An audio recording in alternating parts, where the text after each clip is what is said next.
To untouchable नाम का किताब लिखा। उस किताब में एक चैप्टर है, उस चैप्टर का टाइटल है some questions for foreigners. Some questions for foreigners, विदेशियों के लिए कुछ सवाल।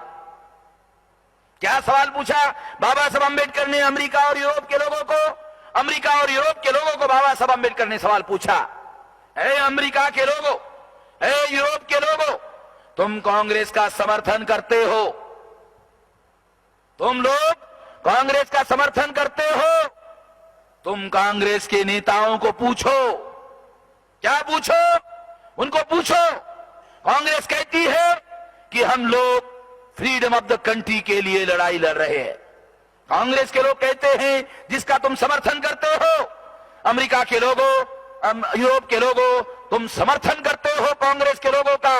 किस बात का समर्थन करते हो? कांग्रेस के नेता कहते हैं फ्रीडम ऑफ द कंट्री के लिए हम लड़ रहे हैं। किसके लिए लड़ रहे हैं? फ्रीडम ऑफ द कंट्री के लिए हम लड़ रहे हैं। ए अमेरिका के लोगों और यूरोप के लोगों, जरा कांग्रेस के नेताओं को पूछो, क्या कांग्रेस के नेता freedom of the people of the country के लिए भी लड़ रहे हैं? कांग्रेस के नेता कहते हैं फ्रीडम ऑफ द कंट्री के लिए लड़ रहे हैं, देश की आजादी के लिए लड़ रहे हैं। कांग्रेस के नेताओं को पूछो, देश की प्रजा के आजादी के लिए भी क्या कांग्रेस लड़ रही है? पूछो तो। What Gandhi and Congress have done to untouchable नाम की किताब में सम क्वेश्चन फॉर फॉरेनर्स, ये सवाल बाबा साहब अम्बेडकर ने अमेरिका और यूरोप के लोगों को कहा कि तुम कांग्रेस का समर्थन करते हो, उनको पूछो क्या वो प्रजा की आजादी के लिए लड़ रहे हैं? बाबा साहब अम्बेडकर जानते थे फ्रीडम ऑफ द कंट्री के नाम पर ये अपनी आजादी की लड़ाई लड़ रहे हैं और मूल निवासी बहुजनों के गुलामी को वो और दृढ़ करने वाले हैं। ये बात बाबा साहब अम्बेडकर जानते थे और इसलिए ये सवाल बाबा साहब अम्बेडकर ने खड़ा किया था। साथियों, आपके जानकारी के लिए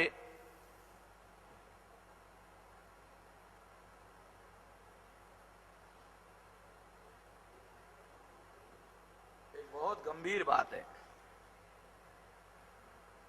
दस्तावेजी बात है।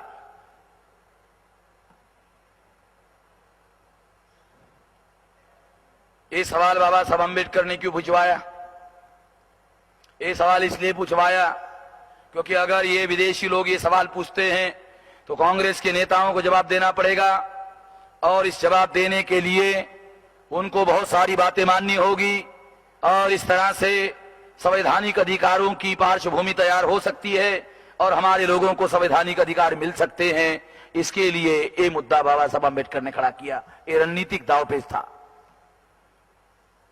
और भी बहुत सारे दांवपेच उन्होंने किए हैं, उसके दस्तावेज है, उसमें मैं जाना नहीं चाहता क्योंकि मैं आंदोलन का अध्ययन करने वाला आदमी हूं, कोई लिटरेचर का अध्ययन करने वाला आदमी नहीं हूं, इसलिए मैं वो सारी चीजें जानता हूं। साथियों, बाबा साहब अम्बेडकर ये मानते थे 15 अगस्त 1947 को जो आजादी मिली वो हमारे लोगों की आजादी नहीं है। मैं कहता था हम लोगों ने वामसेब की तरफ से अभियान चलाया देश भर में। क्या अभियान चलाया था? विषय था आजादी का आंदोलन। आजादी का आंदोलन नहीं था यार, ये ब्राह्मणों का उनके आजादी का आंदोलन था और उनके आजादी का आंदोलन था और हमारे ऊपर अपनी गुलामी थोपने के लिए शुरू किया गया उनके आजादी का आंदोलन था। ये विषय हमने सारे देश भर में डिस्कस और डिबेट का सब्जेक्ट बनाया था। जब मैं ये कहता था, पढ़े लिखे जो लोग हैं, जो हमारे पढ़े लिखे ब्रेन वॉश लोग हैं, जिनका दिमाग उन्होंने ब्राह्मणों ने साफ कर दिया, वो लोग कहते हैं क्या आदमी पागल है भाई, अरे 15 अगस्त को देश को आजादी मिली है बोलता है, साला आजादी मिली नहीं, क्या है पागल आदमी, क्या कहता है, साला समझ भी नहीं आता। इसलिए साथियों, मैं आप लोगों को एक बड़ा सबूत देना चाहता हूं। ये बात केवल मैं नहीं कह रहा हूं, बाबा साहब अम्बेडकर ने आजादी मिलने के 15 अगस्त 1947 के 4 साल 2 महीने बाद 4 साल 2 महीने बाद पंजाब के पटियाला शहर में 1.5 घंटा लंबा भाषण किया। 21 अक्टूबर 1951 और वो भाषण का टाइटल है कांग्रेस एक जलता हुआ घर है। उस भाषण में उन्होंने जो कहा आपको वर्ड टू वर्ड पढ़कर सुनाता हूं। क्या लिखा हुआ है बाबा साहब अम्बेडकर ने? लिखा, वर्तमान स्वराज्य अर्थात स्वतंत्रता, वर्तमान स्वराज्य तो उन्हीं का राज है, उन्हीं का स्वराज्य है। वर्तमान स्वराज्य उन्हीं का राज्य है, उन्हीं का स्वराज्य है। हम लोग तो अभी भी उन्हीं के गुलाम हैं। हमारी गुलामी कोई हमारी अपनी इजात की भी गुलामी नहीं है, बल्कि उनकी गड़ी हुई करतूत का परिणाम है। यह हमारे दोष का परिणाम कतई नहीं है। 21 अक्टूबर 1951 को आजादी मिलने के 4 साल 2 महीने बाद बाबा साहब अम्बेडकर ने कहा और कहा,